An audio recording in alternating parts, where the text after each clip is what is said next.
comment allez-vous? Un peu d'attention, mesdames et messieurs.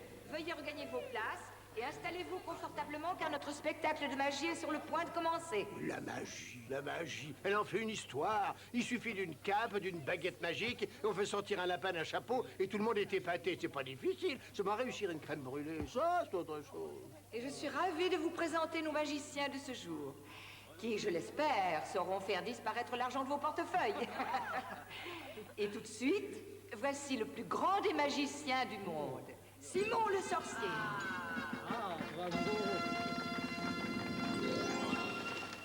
Ah, c'était vraiment fantastique.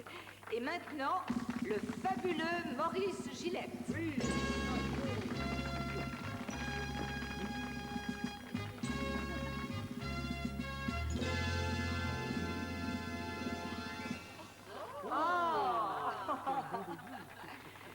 Et à présent, le dernier mais tout aussi prestigieux, le légendaire magicien Alexandre le Grand.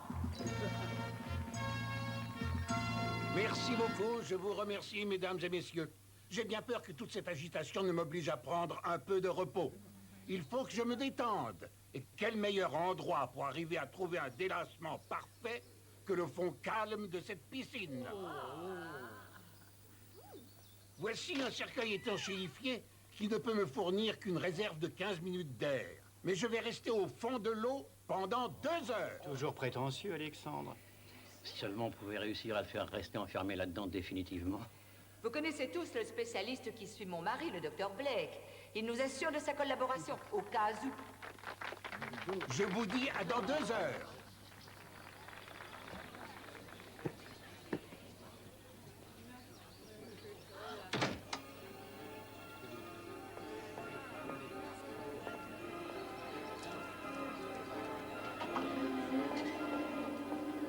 Oh, t'as vu ça? Je t'avoue que ça me paraît dangereux comme numéro.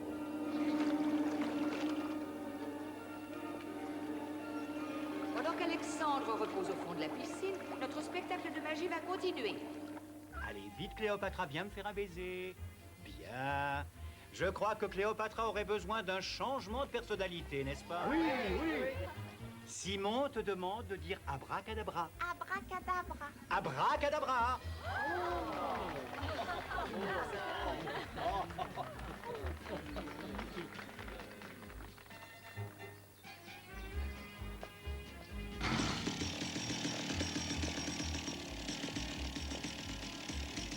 Oh, c'est trop horrible. J'ai lu qu'une fois un des assistants avait oublié de... Ah non, non, non, je peux pas regarder. Allez, viens avec moi, tu vas dire une prière pour cette jeune femme.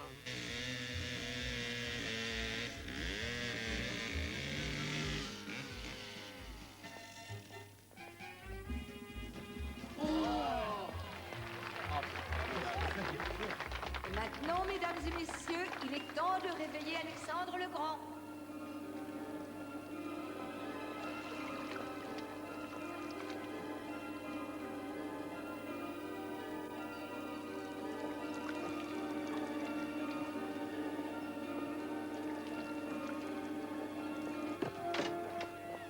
Reculez, je vous prie. Tout le monde reste en arrière.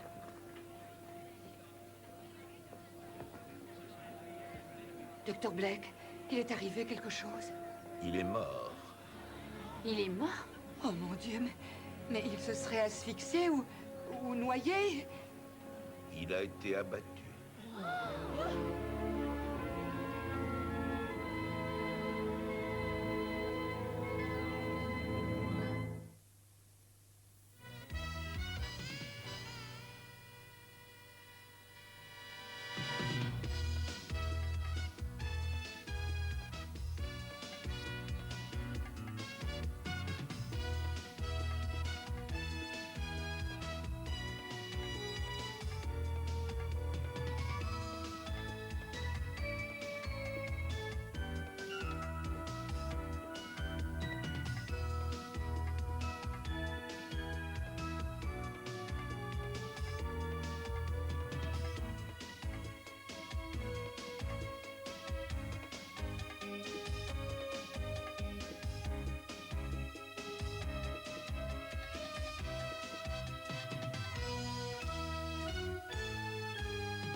faire du surf. Non, du ski, hein. Voyez-vous ça? Ça fait des années que j'essaie de t'en faire faire. Eh, je sais. Pourquoi cet intérêt soudain? Oh, question idiote. Papa, je voudrais te présenter Laura Hugo. Bonjour, Laura Hugo. Je suis enchanté. J'ai beaucoup entendu parler de vous. Je suis ravi que mon fils prenne enfin quelques jours de vacances.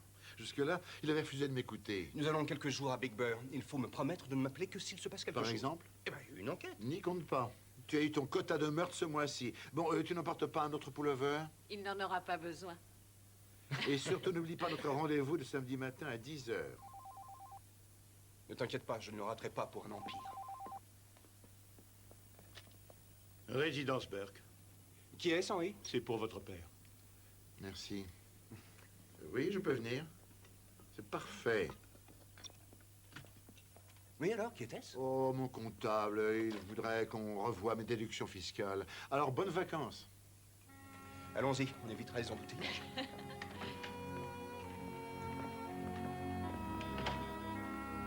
On y va, Henri.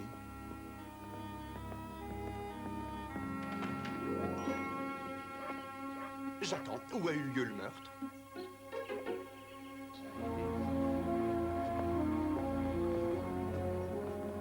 Amos, Peter, vous venez? Winnie, vous êtes de la fête? Oui, oui. Qu'est-ce que vous faites là? J'assure le buffet. Comment ça va? Mais je suis sous le choc. Je vous jure, j'ai déjà vu des choses surprenantes, mais ce meurtre... ouh. Ah oui, ce meurtre m'a tué. Au début, je me suis posé des questions. Est-ce que j'ai vérifié la date de péremption des crevettes? J'ai cru que c'était moi le responsable, que je l'avais tué. Toi? Oui, moi. Je me suis souvenu qu'Alexandre le Magnifique ou le Grand, enfin peu importe, était assis là-bas et mangeait mes crêpes avant d'être enfermé dans le cercueil. Il mangeait ma cuisine, vous comprenez, quand le docteur a dit qu'il était mort. Alors je me suis dit que j'avais pu l'empoisonner. Et je peux pas vous dire combien j'ai été soulagé quand on a su qu'on lui avait tiré dessus. J'ai des pinces de crabe, ça vous dit? Non, non, pas tout de suite. Ah bon, ben, on vous aurait. Commissaire, voici le docteur Blake qui a découvert le meurtre. Sur le moment, je n'ai pas vu qu'il était mort. C'est ensuite que j'ai vu le trou. Une balle en plein cœur. Elle n'est pas ressortie, elle doit être encore à l'intérieur. Il n'a pas beaucoup saigné et la mort a dû être instantanée. C'est arrivé il y a combien de temps? Pas plus de 2 heures. On ne l'a pas tué au fond de l'eau, on l'a tué ailleurs. Sûrement. 60 personnes ont vu Alexandre le Grand vivant à la fermeture du cercueil et mort quand on l'a rouvert. Il était magicien. Peut-être qu'ils n'ont vu que ce qu'ils devaient voir. Oui, mais tout a été enregistré.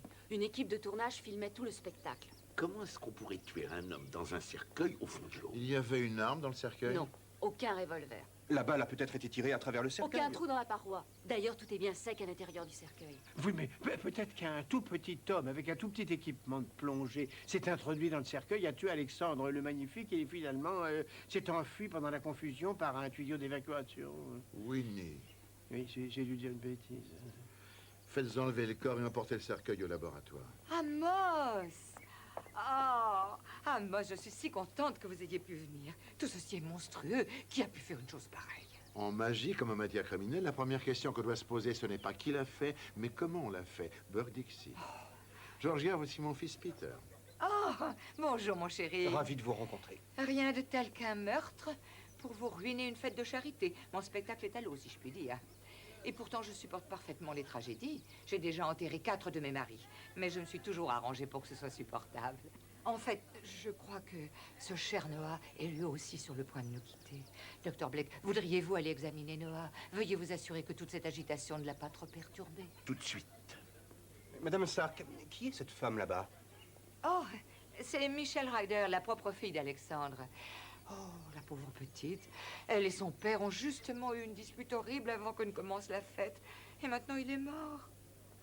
Je vais aller lui dire un mot. Et je me suis laissé dire qu'Alexandre avait une assistante. Ah oui, Carol Woodruff. Elle est montée se changer. Elle est dans la dernière pièce sur votre droite. Je vous remercie. Pourquoi disons-nous souvent des choses horribles à ceux qu'on aime? Des choses qu'on ne dirait pas à des étrangers. Mais quelle était la cause de votre dispute? L'argent.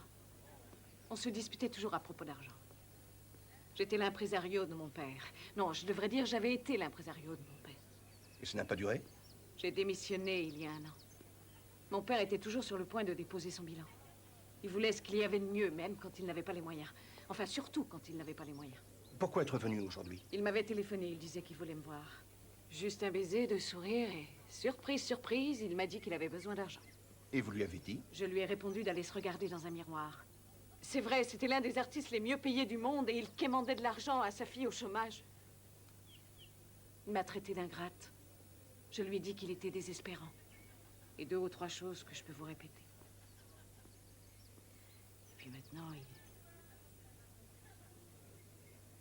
Mademoiselle, savez-vous comment votre père a pu être assassiné? Non. Comment se déroulait le tour, normalement? Dans le cercueil, il y a assez d'air pour qu'une personne normale puisse respirer 15 minutes. Mais mon père pouvait diminuer ses pulsations cardiaques, le mettant dans un état proche de la mort. Il arrivait à rester dans l'eau au moins 3 heures. Je l'ai vu faire ce tour très souvent. Savez-vous pourquoi on aurait voulu tuer votre père? La magie est un monde plutôt fermé, où règne la jalousie. Et même la haine. Beaucoup de gens n'aimaient pas mon père. Mais de là à le tuer, ça me surprend. Entrez.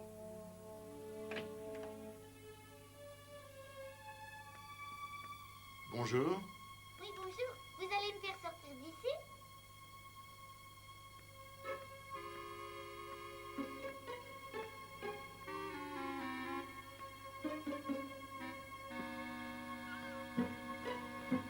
Bonjour. Bonjour. Je suis le commissaire Burke, de la criminelle. Ah, je suis enchantée. Vous avez des questions à me poser? Oui, je voudrais savoir ce que vous cachez au juste dans cette boîte. Ah, ce n'est que Heidi. Allez, laisse-moi sortir d'ici. Je veux voir comment il est. Vous vous attendiez à voir qui? Julia Roberts? Heidi, calme-toi un peu, s'il te plaît. Je vous présente Heidi. Heidi, voici le commissaire Burke. Le commissaire? Qu'est-ce qu'il vient faire? Il est là pour mener une enquête. Il est venu ici pour me demander si je sais qui peut avoir tué le pauvre Alexandre. Une idée? Non. Je ne travaillais pour lui que depuis 2 mois. Je suis magicienne aussi. Nous sommes magiciennes. C'est vrai. Alexandre nous aidait un peu à rôder notre numéro. Et dans une semaine, on devait faire sa première partie. Mais je n'ai aucune idée de qui aurait pu vouloir le tuer. Moi, j'en ai une. D'ailleurs, je sais parfaitement qui c'est. C'est ce mauvais parmi les mauvais, Maurice Gillette. Pourquoi lui? Ou ça peut être aussi Simon le sorcier. Cela dit, maintenant que j'y repense, le type du buffet est un personnage plutôt bizarre. Tu l'as remarqué? En tout cas, je crois qu'elle n'a pas tout à fait tort. J'ai trouvé qu'il y avait une très mauvaise ambiance entre Alexandre et les autres magiciens. Vous voyez, ça pourrait être l'un d'eux. À en juger par la façon dont Alexandre a été assassiné, il est évident qu'ils vont figurer en bonne place dans l'enquête. Le principe de base d'un tour de magie est d'une simplicité déconcertante. C'est de vous faire croire à ce que vous voyez. C'est excellent. Mmh. Comment avez-vous fait? Les gens pensent toujours que ce qu'ils croient voir est la réalité. Considéreriez-vous que le fait de tuer Alexandre dans un cercueil au fond de l'eau soit un tour de magie? Oh, c'est assez banal. Cela dit, j'y réfléchis. Je fais un tour dans le même genre. Je suis enfermé dans un coffre-fort qui est enfermé dans un bâtiment. Et ensuite, on dynamite le bâtiment. Et là, 40 étages de béton armé me tombent sur la tête. Bien évidemment, je devrais être mort. Mais non, en fait, je suis déjà parmi les spectateurs quand le bâtiment explose. Et c'est un tour très spectaculaire. Et comment faites-vous ça? Je vous mets sur la voie. En fait, aucune importance que ce soit un coffre ou un cercueil ou un panier de crotales. Le truc, ce n'est pas d'arriver à sortir. C'est de ne pas entrer. Vous voulez dire qu'Alexandre peut n'être jamais entré à l'intérieur du cercueil? Mais même si c'est le cas, il a bien été tué quelque part, non? Comment le cadavre a-t-il pu retourner dans le cercueil? Oui, c'est la partie que je n'arrive pas à résoudre. Il va beaucoup me manquer. Vous étiez amis? C'était mon mentor. Mais comme ça se produit souvent, l'élève finit par dépasser le maître. C'est à ce moment que nos relations sont devenues un peu plus tendues. Avez-vous une arme, monsieur Gillette? Oh, grand Dieu, non, c'est trop de problèmes aux aéroports. Ah, en revanche, je sais qui possède une arme ici, c'est Simon le sorcier. Si j'avais eu l'intention de tuer Alexandre, le presque grand, je n'aurais jamais choisi quelque chose d'aussi commun qu'une balle dans le cœur, c'est vrai. Où est la classe? Où est le spectaculaire? Ça manque de panache. Vous vous entendiez bien avec Alexandre? Je détestais ce Gugus. Pourquoi? C'était un magicien des plus classiques. Toute la vieille école de l'illusion se contentait de numéros faciles et efficaces. Je suis un innovateur qui essaie toujours de reculer les limites du spectacle. J'ai vu votre dernier show à la télévision. Oui, celui où vous aviez un éléphant et un avion gros Vous porteur. avez fait disparaître l'éléphant? Non, non. L'avion gros porteur, et c'est ça qui est magique. Mais évidemment, Alexandre, qui ne perdait jamais une occasion de me ridiculiser, a dit que la seule chose qui était magique dans ce spectacle, c'est le nombre de gens qui avaient payé pour le voir. Quand il était entré à l'intérieur de son cercueil, il était vivant. Quand on a rouvert la bière, il avait été tué. Vous ne sauriez pas comment on a pu pratiquer. Non. Et je dois l'admettre, c'est un très beau tour. Doucement.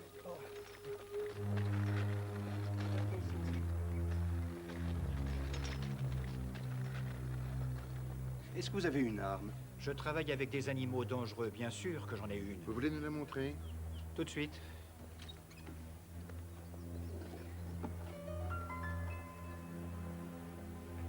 Je crois qu'elle a disparu. C'est quoi comme arme? Un Beretta, un 9 mm. Ah, il est là. Doucement. Nous allons devoir l'examiner. Sans problème.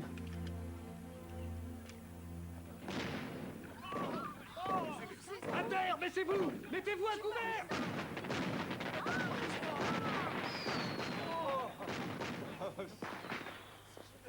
Ça fait partie du spectacle? Qui a déclenché notre feu Ça d'artifice? fait partie de votre numéro? Oui, c'est notre finale, mais on n'est pas allé jusque-là. Oui, c'est vraiment le clou d'une journée ratée qui part en fumée. Commissaire, nous avons un gros problème. Lequel? Je crois qu'il vaudrait mieux que vous veniez voir. Excusez-moi. Le corps d'Alexandre le Grand s'est envolé. Il a disparu. Voilà un excellent tour de magie.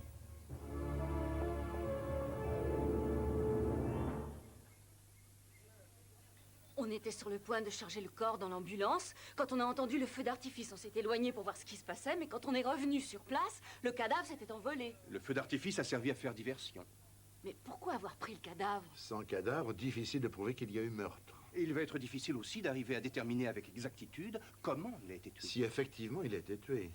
Peter, va interroger le personnel. Essaie de savoir si quelqu'un a quitté la maison pendant le feu d'artifice. D'accord. Et vous, vous allez devoir aller dire à la fille d'Alexandre que nous avons perdu la dépouille de son papa. De mon côté, je vais essayer de découvrir si notre cadavre en était réellement un. Êtes-vous absolument sûr qu'Alexandre le Grand était mort? Que voulez-vous dire? Voilà, il arrivait à mener ce tour à son terme en diminuant son rythme cardiaque et sa respiration. Il réussissait à se remettre en transe, arrêtant pratiquement ses battements de cœur. Pendant combien de temps lui avez-vous pris le pouls? 30 secondes? Jeu d'enfant pour lui. Mais la blessure par balle, j'ai bien vu le trou. Ça ne pouvait pas être du maquillage? Commissaire, cet homme était mort. Je vous assure qu'il avait une balle dans la poitrine. Enfin, je n'en suis plus si certain. Vous dites qu'il pouvait pratiquement arrêter son cœur de battre. Pratiquement. Je me demande maintenant s'il était vraiment décédé. C'est très embarrassant. Excusez-moi, mais je ne trouve pas la fille d'Alexandre le Grand. C'est parce qu'elle est partie durant le feu d'artifice. Toute seule? Personne ne peut l'affirmer. Et elle n'a pas été la seule à s'en aller. Maurice Gillette est lui aussi parti précipitamment. On l'aurait vu s'enfuir en courant. Eh bien, peut-être que Maurice et la fille étaient de connivence. Il se peut que l'un d'eux ait allumé les fusées pendant que l'autre volait le corps. C'est possible. À ce point de l'enquête, tout est possible. On n'est même plus sûr d'avoir un meurtre. Nous n'avons pas de cadavre ni d'armes du crime. La seule chose dont on soit sûr, c'est... Est-ce qu'il y a une chose dont on soit sûr? Ramon, reste auprès de moi. Amos, j'ai une déposition à faire. Je connaissais les pommes de terre aux œufs de l'Inde, mais ça, alors ça, c'est ridicule. Alors regardez, je n'arriverai jamais à enlever le goût de ce calibre 45 de ma purée de pommes de terre. C'est fichu, tout le plat est ruiné, sauf peut-être en gratin, ou alors très relevé.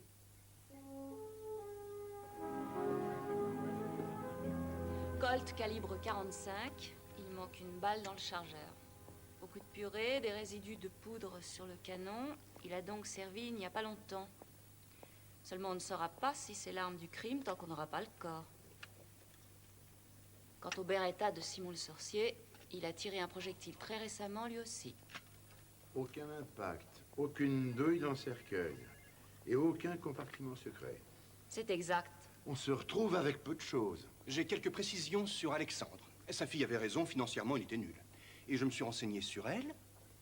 Michelle Ryder a un peu plus de 200 000 $ en banque. Pas mal pour une fille qui se dit au chômage depuis l'année dernière. Pas mal, mais plutôt surprenant. Pour continuer dans les surprises, j'ai vérifié le numéro de série du pistolet et devine à qui il appartient, à Maurice Gillette. Alors, j'aurais menti. Voyez où ça? Oui, mais si votre arme a servi à tuer Alexandre, vous avez du souci à vous faire. Pourquoi nous avoir menti? Ah, je n'en sais rien du tout. J'ai paniqué, ça doit être ça. Écoutez, J'ai découvert que mon pistolet avait disparu juste après le meurtre d'Alexandre. Alors j'ai craint que si je vous le disais, vous ne me croyiez pas et j'ai eu peur que vous pensiez que j'étais l'auteur du meurtre. Pourtant, vous avez quitté la fête assez rapidement. Oui, j'étais pressé, j'étais en retard pour une interview radio et ensuite je devais revenir ici pour ma répétition. Est-ce que c'est mon pistolet qui a tué Alexandre? Pour le moment, on n'en sait rien. Regardez mon nouveau jouet, c'est les sans lames de la mort. Vous ne voudriez pas m'aider à l'expérimenter? Bien sûr. Venez.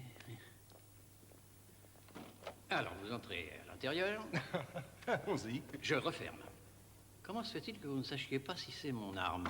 Vous n'avez pas des spécialistes qui déterminent ce genre de choses? Il nous faut la balle. On n'a ni balle ni cadavre. Vous savez qu'on est un peu à l'étroit ici. On va faire de la place.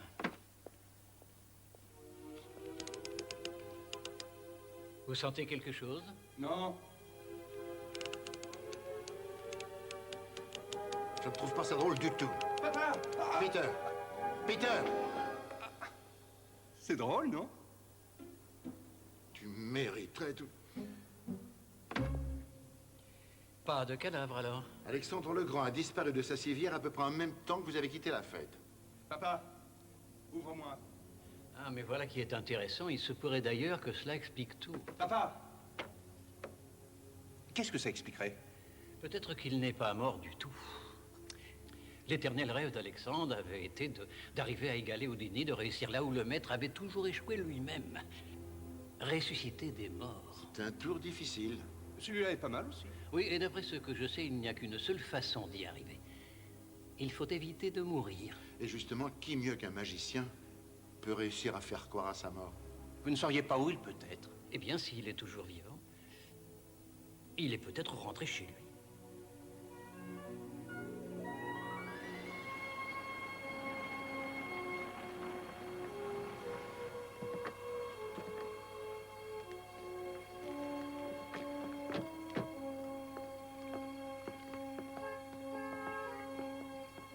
L'assistant d'Alexandre dit que les clés sont dans la gueule de la gargouille. Ah! Qu'est-ce qu'il y a? C'est drôle, non?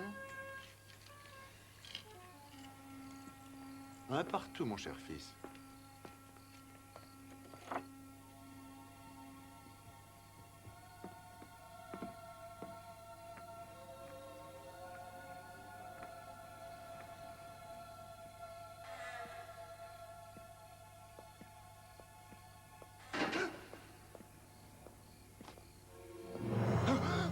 Qu'est-ce qu'il y a? Je me suis fait peur tout seul dans le miroir.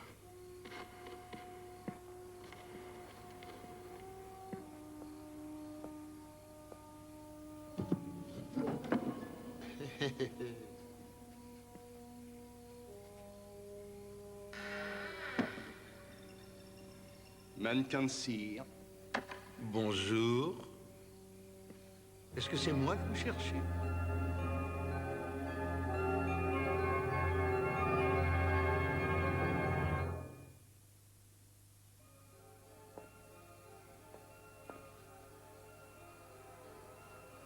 Un hologramme.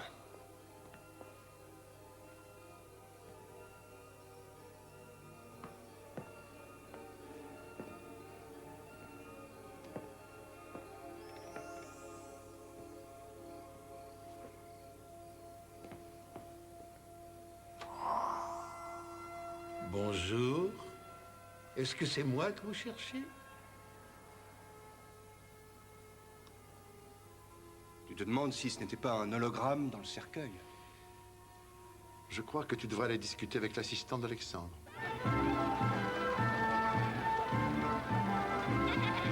Carole pense que c'est elle la vedette de ce spectacle, mais en fait, c'est moi la véritable magicienne.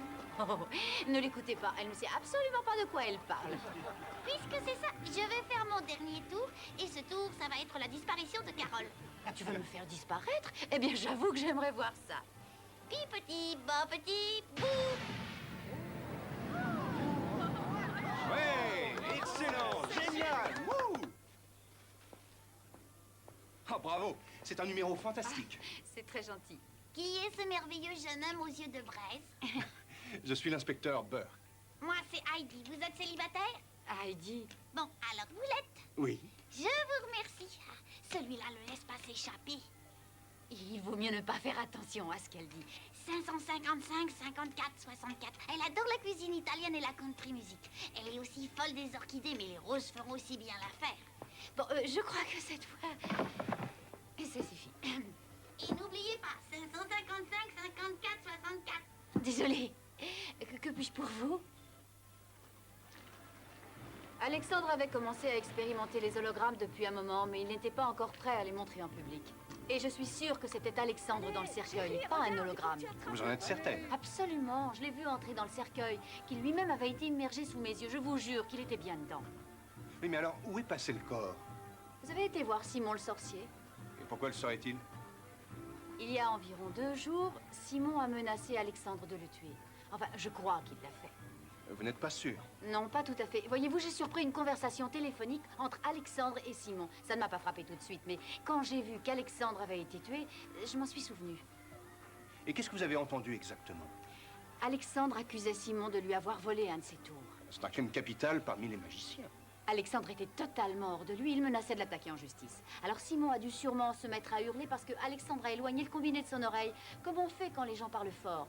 Ensuite, Alexandre a crié dans l'appareil « Tu ne me fais pas peur, Simon !» Et il a raccroché. Ça aurait pu être une menace, non?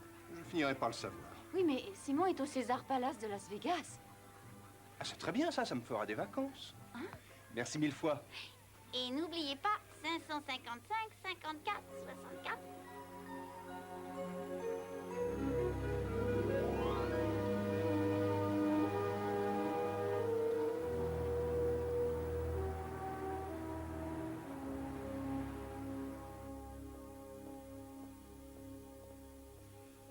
Inspecteur Burke, quel plaisir de vous revoir. Le vol s'est bien passé? Fantastique. Tant mieux. Mais asseyez-vous. Merci. Merci.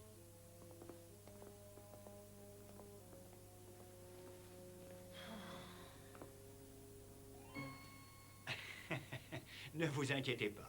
Ignatius est mort depuis bientôt 5 ans. C'était la vedette de mon spectacle. Je faisais apparaître un cercle de feu au beau milieu de la scène, je sautais sur son dos et ensemble nous traversions le fameux cercle infernal. Ce brave Ignatius n'avait peur de rien. Dites-moi, Simon, vous avez oublié de nous dire des choses sur vos relations avec Alexandre le Grand. Vous avez menacé de le tuer. J'ai fait ça? Oui, au téléphone. Oh, c'est ça. Non, je l'ai menacé de l'écorcher vif et de faire manger sa peau par mon tigre du Bengale. Je n'ai jamais dit que je le tuerais.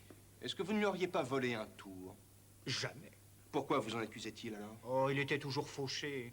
Il a sûrement cru que j'aurais peur d'aller au tribunal pour éviter le scandale. Vous cherchez quelque chose, peut-être? Ah, non, j'ai trouvé. Alors, mais qu'est-ce que tu fais là, Arnold? Tu t'es encore sauvé de ta cage? Viens dire bonjour à l'inspecteur Burke. Salut, Arnold.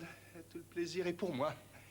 Ah, au fait, j'y pense. Quand on a examiné votre arme, on a vu qu'une balle avait été tirée. Oui, c'est vrai. Je n'avais pas le choix. Il y a 1 mois environ, Brutus s'est mis à attaquer une femme au premier rang pendant un spectacle. J'ai dû l'abattre. Brutus? Vous êtes sur son dos. Oh, pardon. C'est très dur de tuer un être qu'on aime.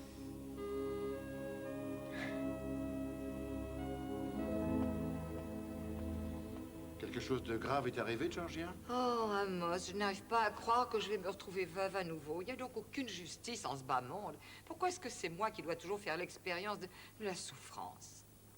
Noah va mourir? Eh bien, disons que j'ai dû annuler tous ses rendez-vous pour la semaine prochaine. Il m'a confié aussi qu'il avait quelque chose à vous dire. Mais malgré tout, j'ai bien réfléchi à ce qui m'arrivait et je vais avoir besoin d'être consolée. Êtes-vous libre à dîner ce soir? Georgia, mais il est encore vivant. Parfait, je ne serai pas obligée de me mettre en noir. Oh, quelle femme.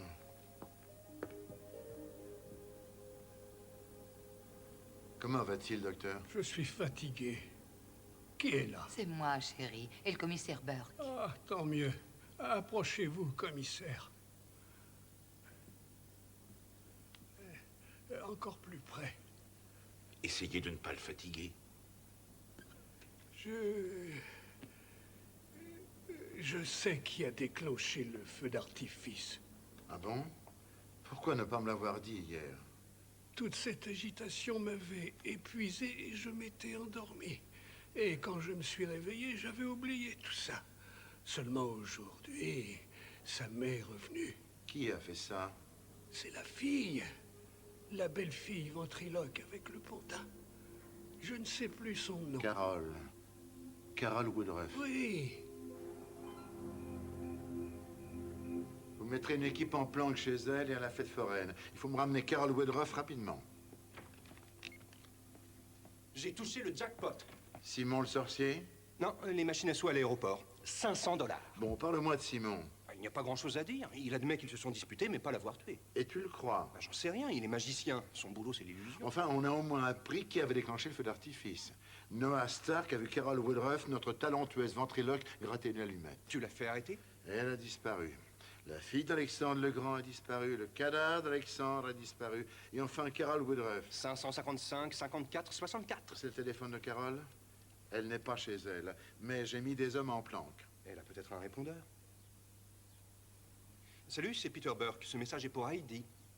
J'ai de bonnes raisons de penser que Carole va avoir des problèmes. Alors s'il te plaît, Heidi, rappelle-moi aussitôt que tu rentres. Jour et nuit, c'est important. Tu laisses un message à un morceau de bois. C'est à désespérer. Je suis fatigué, je vais me coucher. Bonne nuit.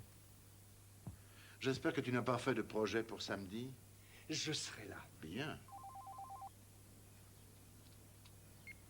Oui, j'écoute. Oh, je vous remercie.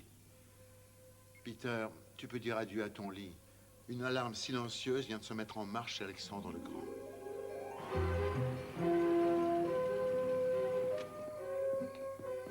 On vient de vérifier les alentours, aucune trace d'effraction, les portes et les fenêtres sont fermées. Ah, c'est peut-être une fausse alerte. On va s'en assurer.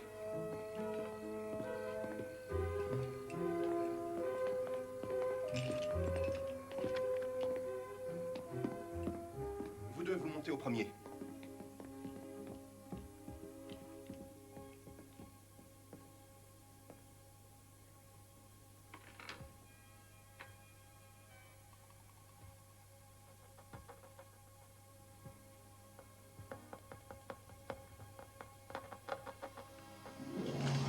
Police! Encore toi.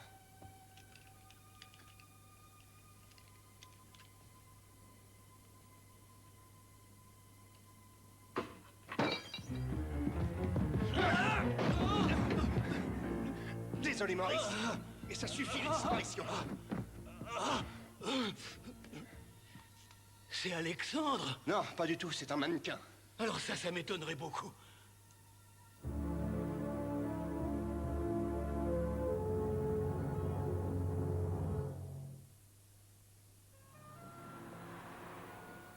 Alexandre le Grand a été assassiné avec un 45. La balistique confirme que c'était le Colt de Maurice Gillette.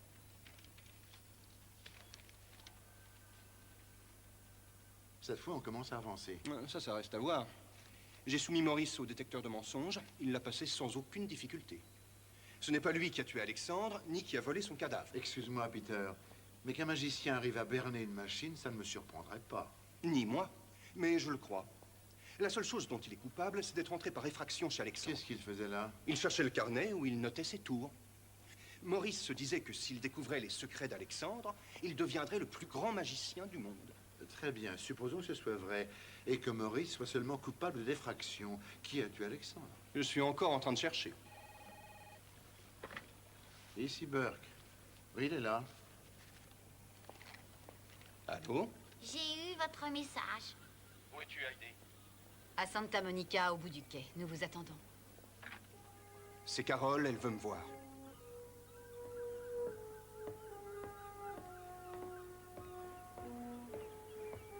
Où est Heidi? Elle n'est pas venue. Elle avait un peu honte. Elle a honte de quoi? Du fait que je vous ai dit des mensonges. C'est vous, le feu d'artifice? J'ai fait diversion pour que Michel puisse voler le corps de son père. Et pourquoi? Elle aurait voulu qu'il devienne le plus célèbre magicien du monde. Et dans la mesure où sa mort était entourée de mystères, si jamais on ne retrouvait pas son corps, il devenait immortel. Elle voulait en faire une vedette posthume. Une fois qu'il a été tué, Michel est venu me trouver et m'a offert de l'argent pour que je l'aide. Je lui ai dit que je le faisais pour rien. Pourquoi acceptiez-vous d'être complice d'un meurtre? Vous croyez que c'est moi qui ai tué mon père?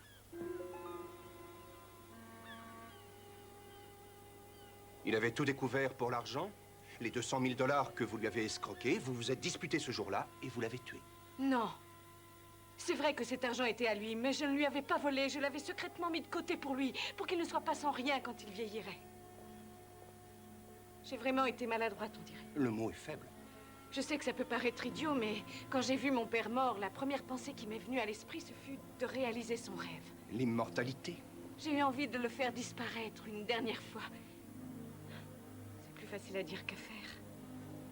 D'abord, je l'ai emmené à la morgue pour le faire incinérer. Mais ils n'ont pas accepté le corps sans certificat de décès. Ensuite, j'ai eu envie de l'enterrer sur une colline face à l'océan. Vous avez déjà essayé de creuser une tombe dans un rocher? Alors, je l'ai ramené chez lui et je l'ai caché jusqu'à ce que je décide de ce que j'allais faire. Et puis, vous l'avez découvert. J'aurais tant voulu lui dire au revoir. Et puis, j'aurais voulu faire quelque chose pour lui, en fin de compte. Faire de lui une légende, qu'il soit plus connu qu'Houdini. Mais j'ai peut-être eu tort. Peut-être que de lui dire simplement « je t'aime » aurait été suffisant.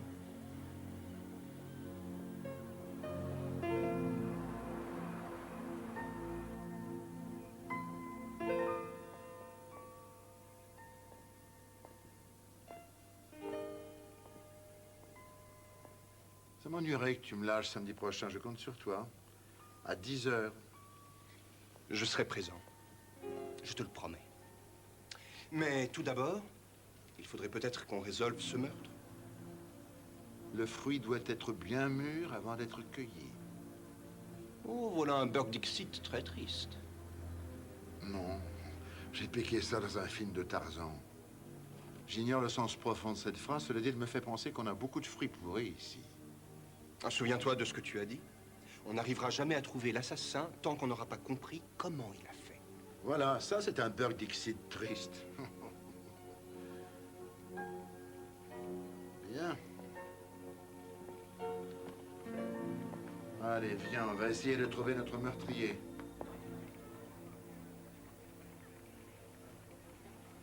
Doucement, ralenti, image par image. Regarde bien la fermeture du cercueil. Aucun signe de coup de feu au moment de la fermeture. Non. Donne-moi ça. Bon, allez, maintenant on décortique la fin. Reculez, je vous prie, tout le monde reste en arrière.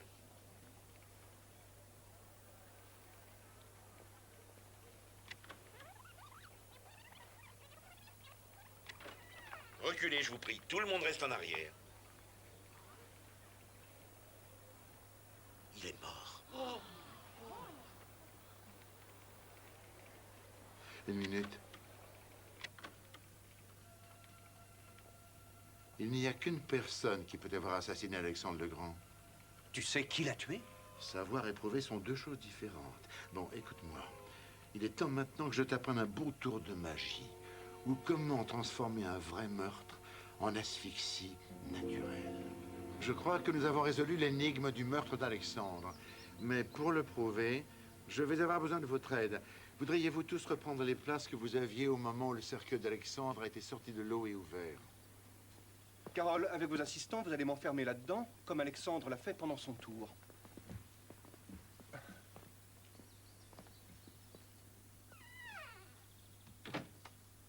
Pendant 2 heures, le cercueil d'Alexandre le Grand a donc été immergé au fond de la piscine. Personne n'a plongé dans cette piscine et on n'a trouvé aucun trou dans le cercueil. Alors comment a-t-on fait? Comment a-t-il été tué? Ouvrez le cercueil à présent de la même manière que vous l'avez fait. Et c'est à ce moment que vous l'avez tué. N'est-ce pas, docteur Blake? Je ne comprends pas ce que vous voulez dire. Alexandre était vivant quand il est entré dans le cercueil, et toujours vivant quand on l'a rouvert. C'est vous qui avez tué Alexandre une fois que le tour a été terminé, quand vous l'avez examiné. Mais comment aurait-il fait? Je me trouvais à côté de lui. Non, pas tout à fait. Vous étiez là. Voilà. Il vous avait demandé de vous reculer. Mais il n'avait pas de revolver. Le revolver était caché dans la seule chose que tous les médecins ont sur eux, leur petite serviette médicale. Et vous aviez mis un silencieux pour atténuer le son quand vous avez fait feu à travers cette serviette. Alors je l'aurais tué. Mais je suis médecin et... Tenez, regardez, il n'y a aucun trou. Non, non. Pas dans cette mallette. Parce que celle-ci est neuve. J'ai remarqué en allant voir Noah, mais en regardant la vidéo, j'ai vu que l'autre était différente, plus ancienne. Où est cette mallette, docteur? Oh, mais je n'ai aucune autre mallette. Vous pensiez vous en être débarrassé, mais nous l'avons retrouvée. Je suis sûr que vous ne l'avez pas retrouvée.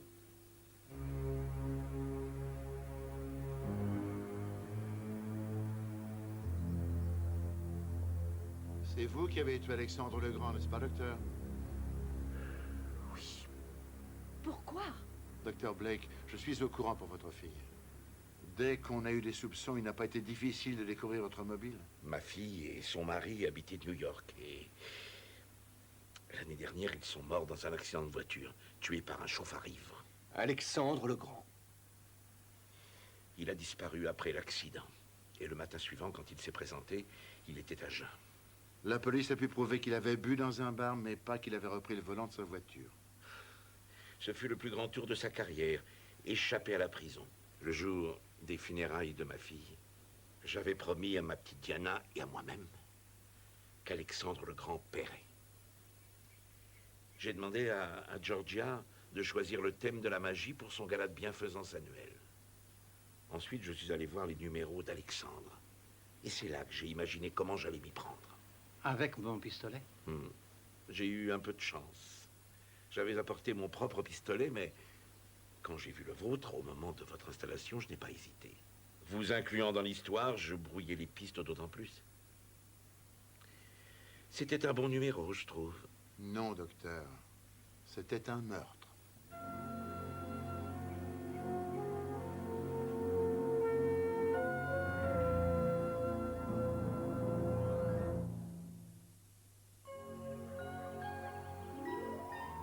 Et je passe te chercher vers 10 heures. Tu n'apportes que ton maillot de bain et ton sourire. Un maillot de bain et un sourire, elle va être peu vêtue. À plus tard. Je peux savoir qui tu appelais? J'ai rendez-vous avec Carole et Heidi. Tu leur as dit 10 heures. Hein? Ça fait plus d'une semaine que je te répète la date d'aujourd'hui. Je n'arrive pas à le croire. Attends, mon rendez-vous, c'est... C'est vraiment navrant. Mais laisse-moi t'expliquer, Je comprends pas que tu aies pu oublier ça. Mais je le sais. Mon rendez-vous avec Carole est pour demain. Je n'ai pas oublié pour aujourd'hui. J'y pensais.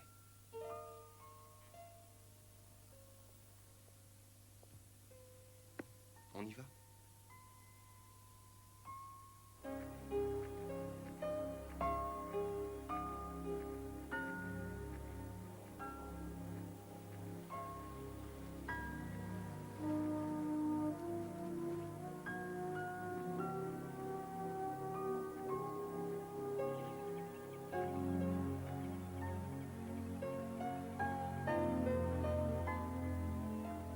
À chaque fois que je te regarde,